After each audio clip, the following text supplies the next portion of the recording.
with a structural high.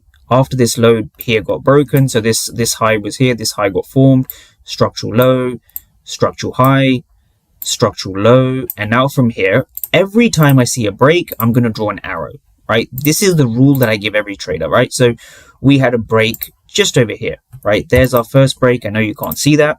And then we had our second break down here. So now using this same principle, we just continue on the logic.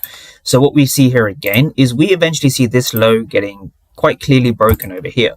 So what we're looking for now is we see again structural high, structural low. This was the highest point here, this high, before we broke this low. This is an important concept to understand, right? It's not this, it's not any of this, it's not this, it's not this, right? Getting your market structure right will get you your dealing range right, right? So the 4-step process that I use every single time I trade is I start by looking at the basic structure. That's basically what we've done here. This is the 15-minute time frame on the S&P 500. You can apply this to obviously ES, NQ, and just about any other market that you trade.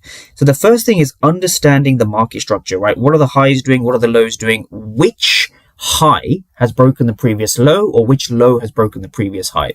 Now, once you understand this, this is the highs, and lows. This is our dealing range like this, right? This is the structural dealing range, right? So that's kind of step 2. So after we've done step 1, you want to identify step 2.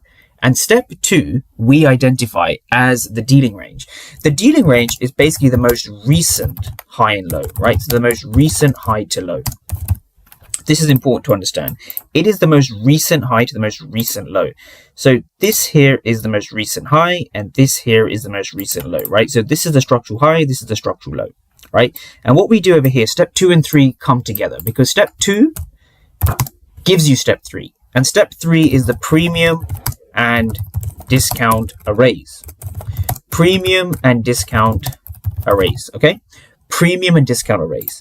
Now, how do we then understand premium and discount? So once we have our structural high and structural low, this is the premium, right? This is the discount. So anything below is a discount, this 50%, anything above is a premium. And it's important to understand this 50% here is basically the halfway point between this low and this high, right? It is the easiest thing to understand, and it's the most important thing to understand.